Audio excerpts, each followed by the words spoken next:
The chime of the bell beckons us into a sacred time. Welcome to the First Unitarian Universalist Church of Houston, a congregation that welcomes you no matter what you look like or who you love, and no matter how you practice spirituality, because we know we need not think alike to love alike. We extend a heartfelt and inclusive invitation to join us in meaningful worship and in service to the world. I'd like to remind you that the auction began last night, and I encourage you to check out the website. You can find the link in your email that you got Friday, or come to the table in Channing Hall, and they can tell you all about it as well. On Saturday, we will be having the grand finale of that, so I look forward to seeing you then. Also, please make note that the responses that are usually found in your order of service are now on these laminated cards that you can find near the hymnals. It's easy to use these little icons that are printed in the order of service to find the corresponding response on the card. While mask wearing in the sanctuary is currently optional, you are encouraged to wear yours if you are more comfortable doing so. Now please join Dr. Rock in singing the first hymn. Good morning. Please open up your hymnals, the gray ones, to number 225, O come, Emmanuel. Then rise in body or spirit and join in as we sing together.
The dawn has come. We gather after the break of day as earthly creatures we continue our journey around the luminous sphere that is our sun. The dawn has come. We gather after the break of day. Each new sunrise, each coming year brings with it possibilities, the not yet known that shall be. The dawn has come. As the year turns, let us embrace the newness, the possibility that is coming. Each daylight brings with it chance encounters, undreamed of happenings. So come, let us celebrate the dawn and that which yet shall be. No matter where our lives sit, what burdens we carry, what hopes we have, miracles, possibilities that we cannot yet imagine may yet occur. So come, friends, let us gather in reverence for the ordinary dawn and in reverence for the extraordinary dawn, the future that is not yet written. Come, friends, let us worship together.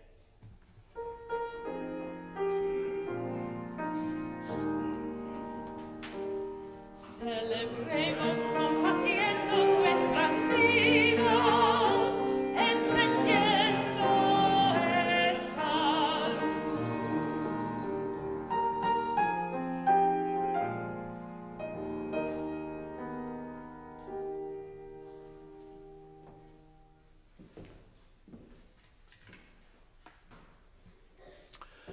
We light an Advent wreath to mark both the days approaching the solstice and the advent of Christmas.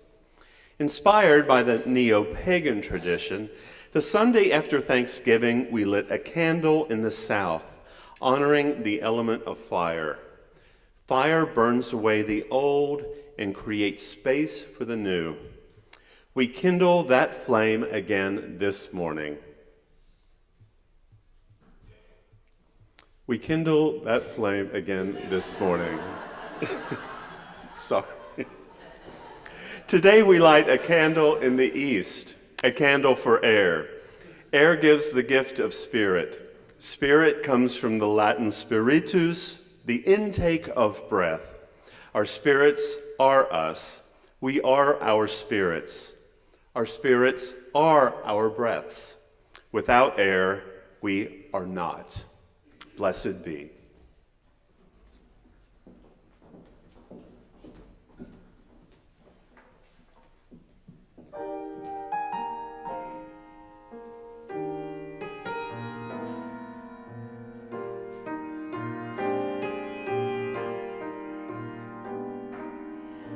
Che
Thank you. That was gorgeous.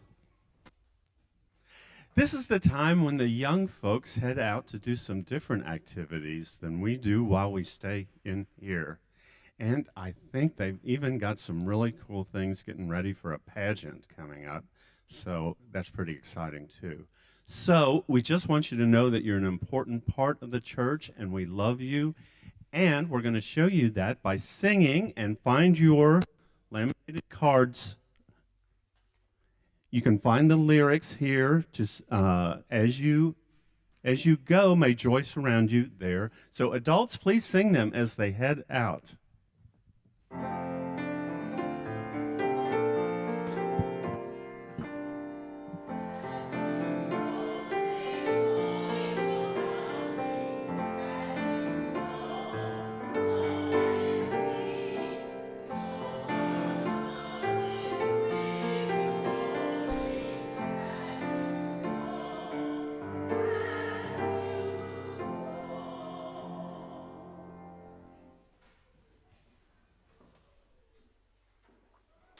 Please join with me in a spirit of reflection, a time that some call meditation and others name prayer.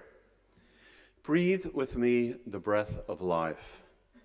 Breathe in for loving, for acceptance, and with a sense of calm. Breathe out the sorrow, the division, and the stress. Inhale as we share this interwoven, intricate web of affinity. Exhale as we feel one another's presence. Breathe with me as we gather to do the holy work of kinship and support. Open your mind, open your heart.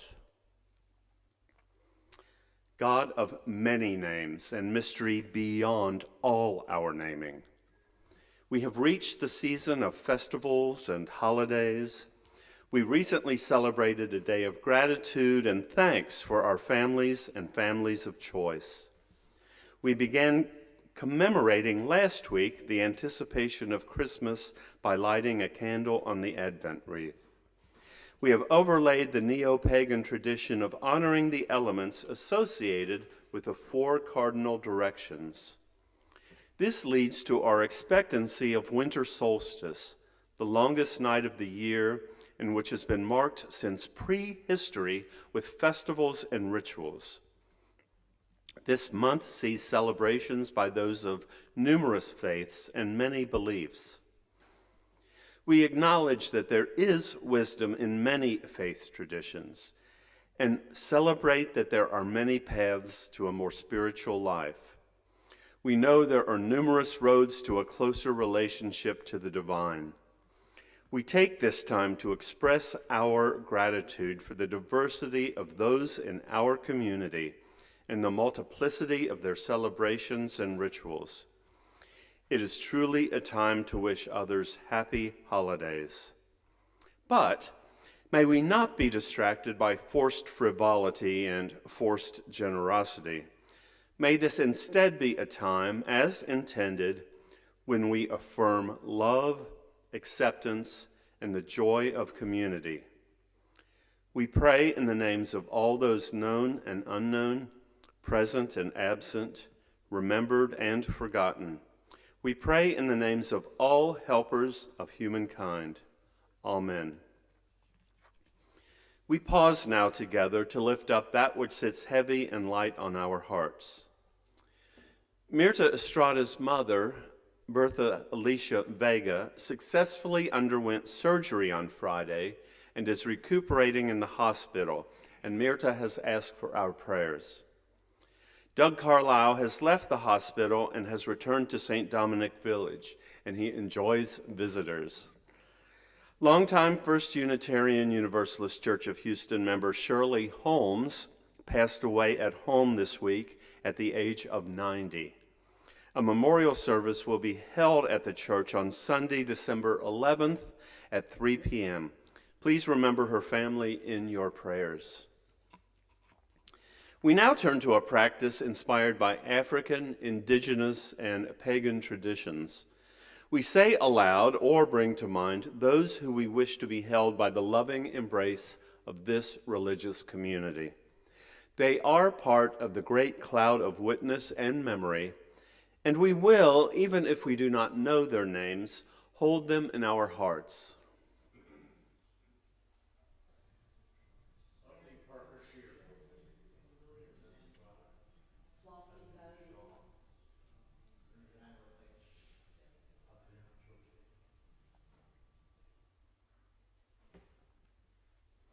In this great cloud of witness and memory, amid this beloved community, we hear these names and hold them in our hearts. Let us remember the suffering and joy amid and among our community that we do not know. We pause in awe and wonder of the beauty, diversity, and mystery that is life. In the spirit of love, in the spirit of hope, and in the spirit of compassion, I invite each of you to enter into a time of silent prayer, meditation, or reflection.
In the quiet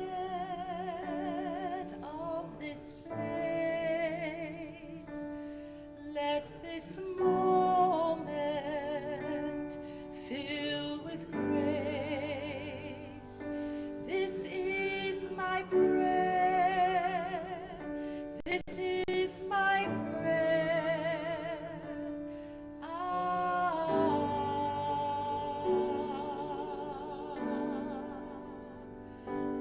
May the sense of mystery guide us through our journey. This is my prayer. This is my prayer.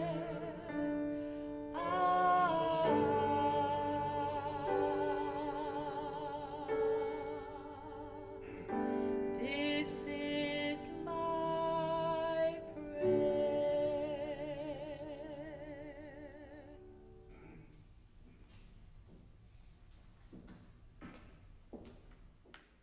Each week, our morning offering is shared with organizations that share our Unitarian Universalist values and through which we may live out our principles in the world. This week, we are pairing with two organizations toward a common goal, Child Advocates and Montrose Grace Place. To tell us more, we welcome church members Craig Ottinger and Mary Ann Cheslock.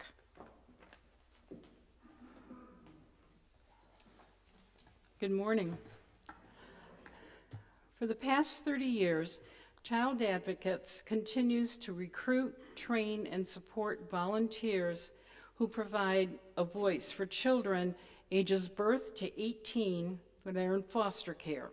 As Harris County's court-appointed special advocates program, Child Advocates provide life-saving advocacy that helps abused and neglected children exit foster care to a safe, permanent home as soon as possible.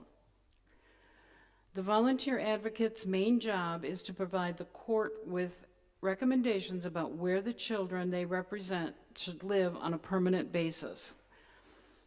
Throughout the case, Child Advocates maintain contact with everyone involved in the children's lives, from foster parents, biological parents, and therapists, and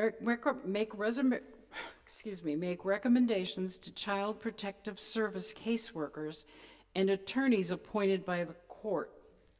They make sure the child receives medical and psychological help. They meet with their teachers and principals and help the children thrive in school. They dry tears and give hugs and throw birthday parties too. Most importantly, they serve as a constant person for the children to count on during this tumultuous time.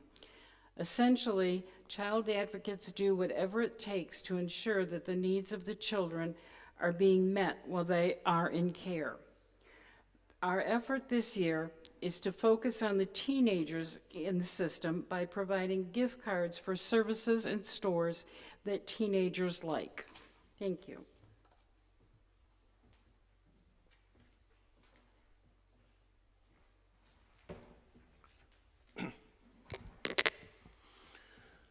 So the parent said to the child, "If you're queer, we don't want you in our home. Get out. God doesn't love you. God doesn't love you."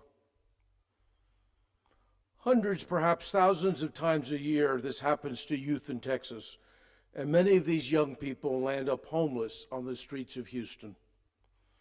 Today's offering will be shared with Montrose Grace Place. Its mission is to provide a safe and welcoming environment for vulnerable youth of all sexualities and genders who are experiencing homelessness. The program provides nourishment, healthy relationships, a safe place, and hope for the future.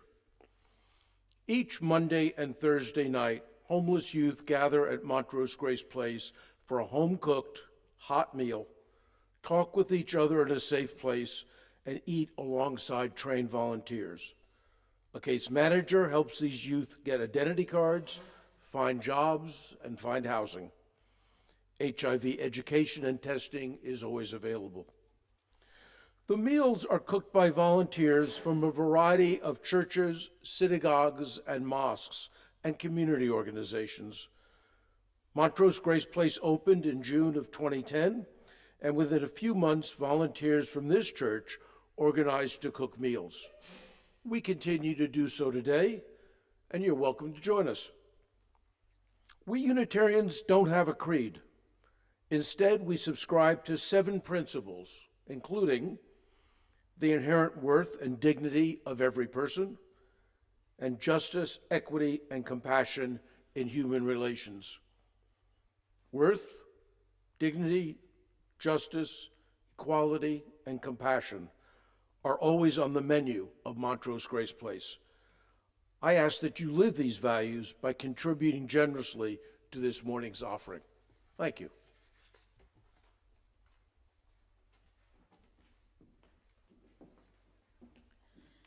Those in our sanctuary will find the instructions for text giving in the order of service, and those watching the live stream will see the instructions on your screen. Our regular Sunday morning offering collection invites us to weave a tapestry of love and action. An offering will now be gratefully received.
From you I receive, to you I give.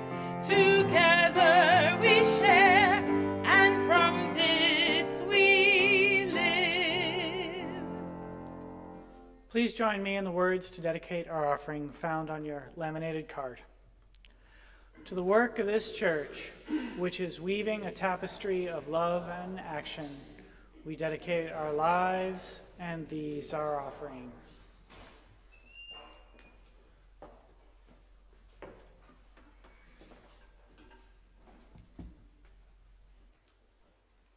Our first reading this morning is titled Night on the Great River by Meng Hao Jiang, and the translator is Kenneth Rexroth. We anchor the boat alongside a hazy island. As the sun sets, I am overwhelmed with nostalgia.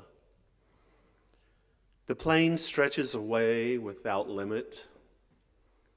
The sky is just above the treetops. The river flows quietly by. The moon comes down amongst men. Here ends the first reading.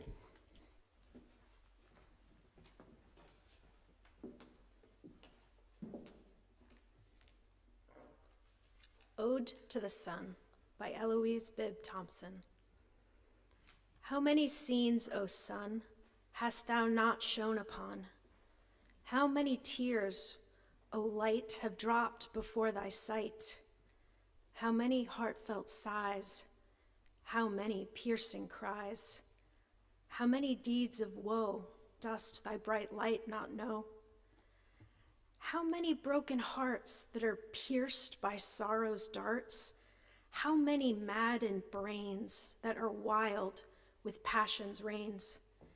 How many soul-sick lives, stabbed with despair's sharp knives, hast thou above the skies not seen with thy radiant eyes? Shine on, majestic one, shine on, O glorious sun, and never fail to cheer my life so dark and drear. Whenever thou shinest bright, and show thy brightest light, the cares I know each day silently steal away.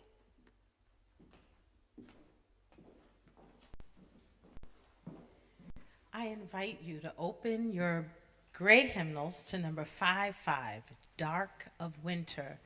Rise in body or in spirit and join in as we sing together.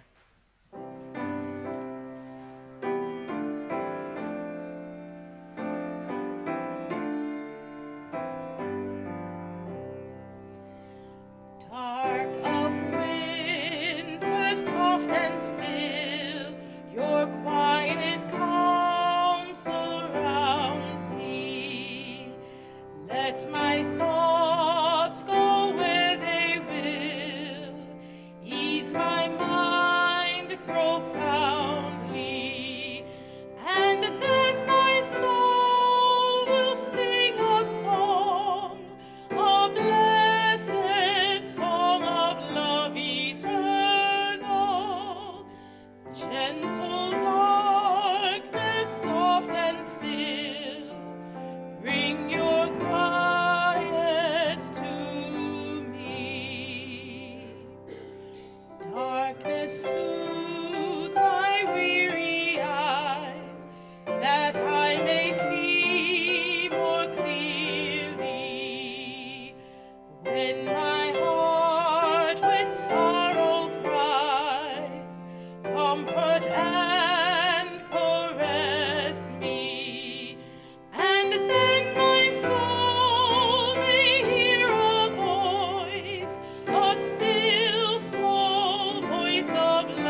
In the Jewish tradition, there is a midrash, an interpretation of the Torah, the sacred text about twilight.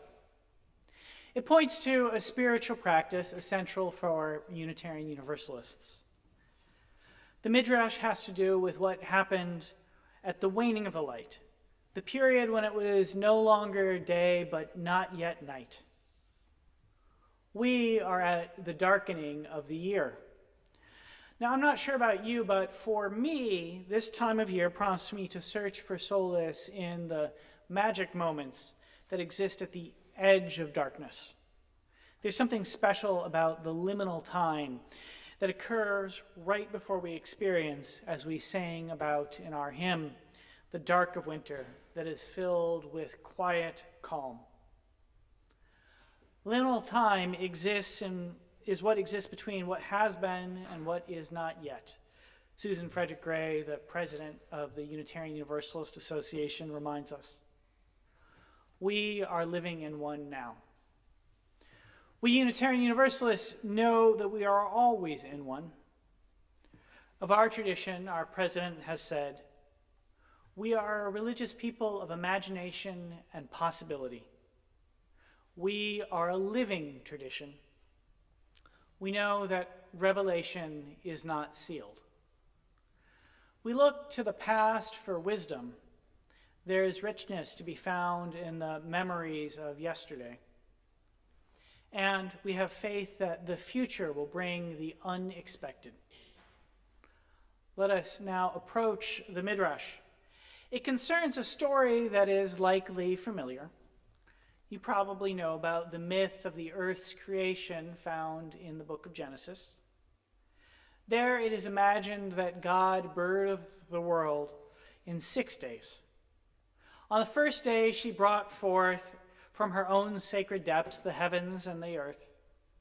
And then she split them in two so that there might be light, which she called day, and darkness, which she named night. She divided the heavens again. There was the sky, and there was the water. That was the second day. Then she pulled the water this way and pushed it that way. She reached down, and from there, from the very depths, she brought forth the land, and that was the third day. Then she gathered the light of the heavens into grand orbs, the sun, the moon, the stars, all the celestial bodies. Between them was infinite darkness, pitch blackness punctured by brilliance. She set the cosmos in motion. There was morning and there was evening. The fourth day was finished.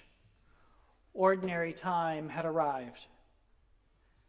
The fifth day saw God bring all manner of swimming and flying things, critters great and small of the sea and sky, into existence. The sixth day was when she completed the natural order. The beasts who dwell upon the land were fashioned. The text in the English translation I use contains a sparse imagination and names cattle, creeping things, and wild beasts of every kind. So too came the construction of the first humans. In our ancestors' bodies, God blew the blessing of breath and the complexity of consciousness. Then the sun set. Heaven and earth and everything else had been created.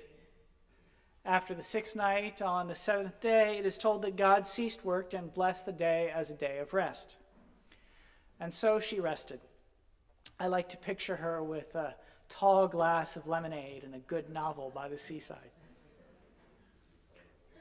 That much you might well remember, except for the lemonade, of course. I made that bit up. But here comes the Midrash. It concerns the waning of the light, that liminal time between when the sun vanishes under the horizon and the moon and the stars claim the sky for themselves. Then in the twilight, right after the sixth day, but before the sixth night, God had finished everything that follows the discoverable laws of the universe. And then right there at the edge of the darkness, that's when she created the miracles. The rabbis of old did not agree precisely upon what the miracles were. One produced a catalog of 10. Some added another 3. Others included an additional 4th. Rabbi Jeremiah ben Eliezer spoke of 8 stipulations, impossible stories found in the biblical text that were created at that time. It's unclear whether that list was supposed to be a supplement or a replacement for the earlier ones. Nor is it certain that the miracles were thought of as entirely supernatural. One set of things created in the twilight includes the rainbow. An interpretation of the interpretation, a midrash on the midrash, if you will, is that the miracles also included those things in the natural universe that humanity has not yet discovered or found a use for, but whose existence and utility will be revealed in the fullness of time. Miracles are mysteries. They are possibilities that exist beyond possibility. So perhaps it is inevitable that the rabbis could not agree upon the nature or the number of the miracles, but that is not the important part of the interpretation. No, I want to direct our attention elsewhere. Where do you think it belongs? I suggest we focus on the very idea of twilight, the liminal time, the waning of the light when we are caught between this day and the next, when the night is not yet, but the day is no longer. It is on the cusp, at the transitory juncture, in the liminal time when unfathomable possibility is to be found. That's one of the teachings of the Midrash. There are times when solid, knowable things occur. In the myth, the earth came into being, the heavens are born, the natural order is to be found. And then there are times when, to invoke Karl Marx, all that is solid melts into air, and what had been impossible becomes possible. A miracle occurs, and what you never thought would happen, happens. Is this not the pattern for most of our lives? Day follows day, night comes after night. Each has their predictable rhythm. Weekdays, I wake up, I get the boys their breakfast, I walk my son to school and return home to brew a pot of tea. Lately, it's been Earl Grey mixed with blue and corn flowers and served with a dash of sugar and a splash of milk. After my own breakfast and a few minutes with a magazine, it's time to get on my bike and ride to the office. And so it continues, a predictable pattern that ends when I click off the light. Is it the same for you? Do most of the hours of your life contain a certain sequence? First this and then that. And then something sometimes happens. I catch an unexpected spark of beauty. The moon comes down, as our poem relates. Or I have a conversation that I did not anticipate. Or something shifts, and something that I had not imagined occurs, and suddenly my life becomes different than it was before. Is this not a familiar story for you? The midrash, the twilight, the waning of the light, these are reminders that even if there is a particular fixity to our world and our lives upon this planet, there are always those periods in between when possibilities beyond the possible open up. God, the biblical myth insists, wove miracles into the very fabric of the universe.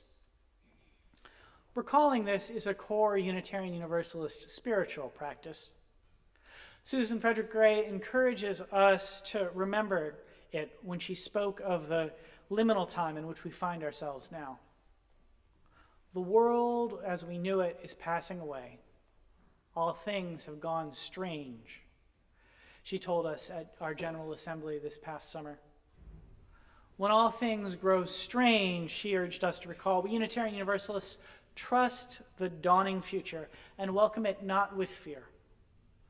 We do not necessarily believe that what comes next will be better, but we understand, in her words, that each new day, whether the metaphorical coming era or the literal daylight, contains within it the unforeseen.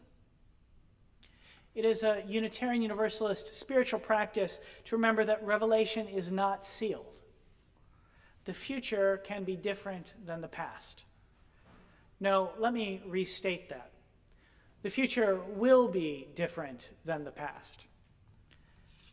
At this time of year, as one 12-month terminates and another one commences, as we experience the waning of the light, we are invited to open ourselves to this spiritual practice. The rhythms and stories of some of the winter holidays encourage us to sit in the liminal time of possibility. Some neo-pagans and most Christians observe Advent. We lit an Advent wreath to mark the Sunday before the arrival of the winter solstice and Christmas.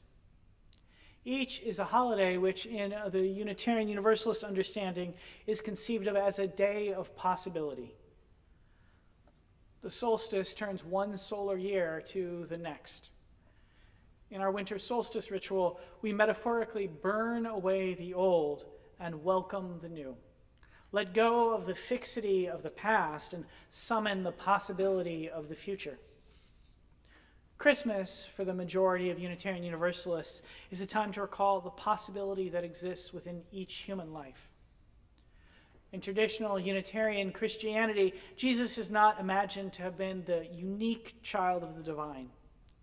Instead, he was someone who woke up and uncovered the divine spark that lay within. The purpose of our religious communion in this understanding is to help each other uncover that spark and encourage each other to let it burn and shine ever more brightly. Every year in our Christmas Eve service, we hear Sophia Lyon-Fawza's words, "Each night a child is born is a holy night." Parents sitting beside their children's cribs feel glory in the sight of new life beginning. They ask, where and how will this new life end? Or will it ever end? The waning of the light. The month of December is a time where the very cycles of nature invite us to open ourselves to the liminal. The old year is passing. The new year has not yet arrived. We are in between. And in the in-between, we find miracles. Here, too, there is something to be found in the story of Hanukkah. It's a relatively minor Jewish holiday that has taken on greater importance in our pluralistic society. For some in the Jewish community, it is a counter to Christmas, not in a theological sense, but in a cultural one. For others, it remains a holiday that is but a later insertion into a holy structure of reality grounded in the holy days. None of the rabbis lists the miracles contained within the Hanukkah story in their litanies of various miracles God created at the beginning of time. But they are a miracle of light nonetheless. You may know the story.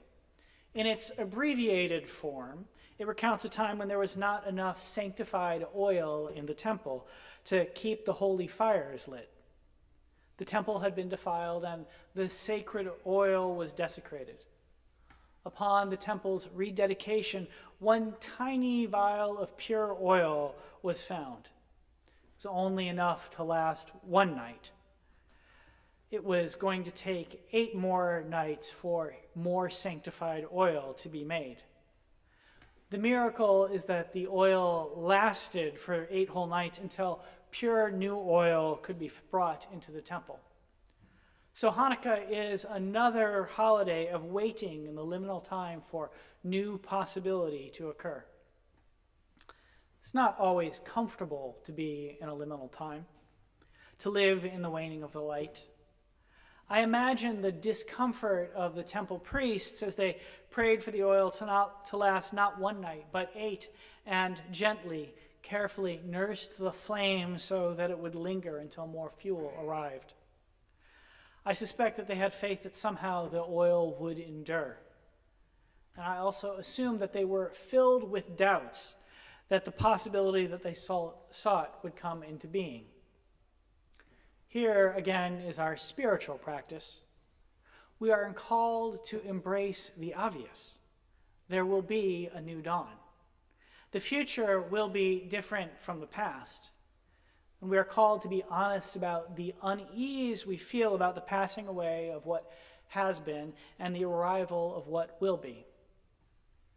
Let me invite you to consider how the spiritual practice can work for us as Unitarian Universalists on 3 levels: the personal, the congregational, and the societal. The personal.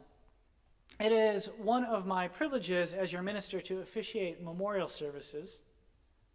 Such rites of passage touch upon the very depths of what it means to be a religious community. They are rituals in which we recall what binds us together as human beings and as a congregation. They are times when the love that we have for each other is most palpable. And there are times when we share vivid stories about the acts of love that make life holy. The tenderness of parents towards children, beauty of friendship, the commitment of partnership, the transformative power of justice, and the strength of fellowship are all often invoked as part of the transformative power of love in such rituals. Memorial services are liminal times. For the living, they mark an ending and a beginning. They are an opportunity to sit in the tension between what was the life that we had with our loved one who is now gone and what will be our life in the future. It's not always an easy thing to do, but we Unitarian Universalists do it with the knowledge that life continues. Not a particular life, but all life. And that in the continuation of life comes new dawns and the constancy of love. Perhaps this is an overly grim note for a Sunday morning sermon. So let me just say this to you. When you next find yourself in a liminal time, when all that is solid has melted into air, when whatever you expected to occur in your life has not occurred, when you're facing a moment of despair, pause. Breathe. And then recall the teaching that revelation is not sealed. There is room for miracles, for possibilities beyond possibility in our earthly lives. Say to yourself or say out loud, another day will dawn. Another day will dawn. It will bring its own possibilities. It might be that they feel like blessings, and they might feel otherwise. Perhaps the pattern of life will continue as it is, or perhaps it will change. But either way, another day will dawn, and it will bring a future that has been different than the past. The spirit is found in Eloise Bibb Thompson's poem, Ode to the Sun. There we find the poet reflecting under a sunless sky about many heartfelt sighs, many piercing cries, and many deeds of woe. But then comes the day star, and she declares, "Shine on, O glorious sun. Another day has dawned." The congregational. We reflect the very newness of dawn, the unfixedness of the future within the practices of our congregation. We intentionally open our life together to the liminal. We've been doing this together, you and I, minister and congregation, over the last few years as I've served first as your interim and now developmental minister. It is our collective task at this time to be together in the possibility of twilight and share life together between your last settled ministry and your next settled minister. As part of living in this liminal time, this time of possibility, together we've been exploring a series of questions about the future of the First Unitarian Universalist Church of Houston. Perhaps the most central of these simply has been, what kind of church do we want to become? There is a sense within that question that the congregation of the future will be different than the one of the past. That sense is further spelled out in one of the items that you assigned yourselves in your effort to answer the question. And that is to, in your words, craft a mission, vision, and covenant that are common knowledge and informed decision-making. Embedded within the question you asked yourself and the charge you gave yourself is the very idea that revelation is not sealed. Rather than assuming that the purpose of the congregation will be the same that it was yesterday, or that your purpose will be the same for all time, you're living into the truth that what this community is called to be today and do today is different from what it was called to be and do 100 years ago. This week and next, the board's Mission, Vision, and Covenant Committee will be sharing with you their draft statements. You can find them outside in the table in the Channing Hall, or you'll get an email about them later this week to look at the text. We hope to vote on them next month. But before you read the text, I hope to encourage you to look at them in the spirit of twilight. They are not yet finished. Let the committee know what you think of them. Do they speak to your heart? Do they embody your aspirations for this community? Are they documents that you think can guide your congregational life in the next years? The congregational practice of reimagining vision, mission, and covenant points to the final aspects of a spiritual practice of opening ourselves up to liminal time. On a societal level, when we embrace the truth that the future will be different from the past, we again acknowledge that revelation is not sealed. There are still miracles, still possibilities that exist beyond the possible to come. It is of the greatest human follies to take culture or society as fixed. It is core to Unitarian Universalist practice to recognize that both are fluid. A cursory glance at history will reveal that there have been many ways of being and doing over the span of human existence. There is a beautiful diversity of religions. There are thousands of languages. Everything is changing all the time. Words that are used by one generation can have a different meaning for the next. Unitarian Universalists proclaim this reality in the core of our theology. The sentiment is expressed in a statement made more than 100 years ago by the Universalist minister, L.B. Fisher. Our theological ancestor wrote, "Universalists are often asked to tell where they stand. The only true answer to give to this question is that we do not stand at all. We move." We move. Here again, I invite you to return to the liminal. We are in a liminal season when one year fades to the next. At such a time, our tradition challenges us to open ourselves to what is to come. There will be a new dawn. There will be a new year.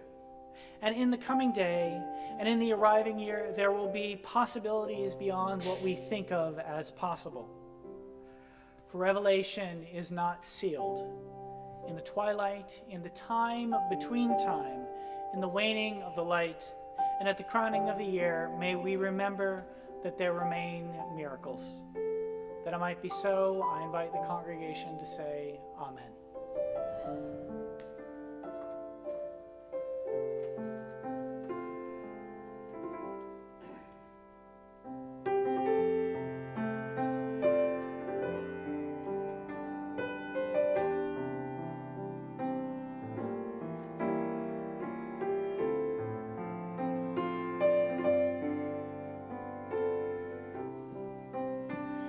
Now I invite you to open your teal hymnals to number 1059. May your life be as a song. We're going to sing this in round, so we'll sing it 2 times all the way through together. Then I'm going to ask this side of the congregation to continue with the hymn, and then on this side you'll be part 2, and Reverend Scott will help you all. I'll help part 1 out, okay, if you need it. Please rise in body or spirit as we sing.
As we extinguish the chalice, please join me in reading the words that are printed on your laminated card.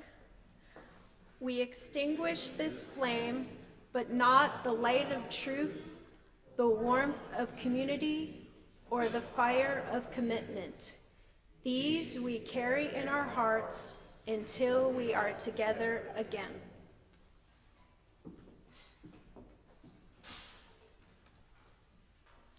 There always remain miracles, possibilities that exist beyond the possible in the world and in our lives. May you find one today. Love where you did not expect it, beauty where there was no chance to see it, joy where you could not anticipate it. Go in peace, go in love, may our lives be a blessing. Amen.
Thank you so much for watching our service today. We're glad you're part of our online community, where we welcome people who are diverse in faith, ethnicity, history, as well as gender identity and sexual orientation. There are many different ways you can get involved in our community. One you can do right now is by clicking like below or subscribing to our channel. If you're interested in joining our congregation, please email us at membership@firstuuhouston.org. Thanks so much for joining us.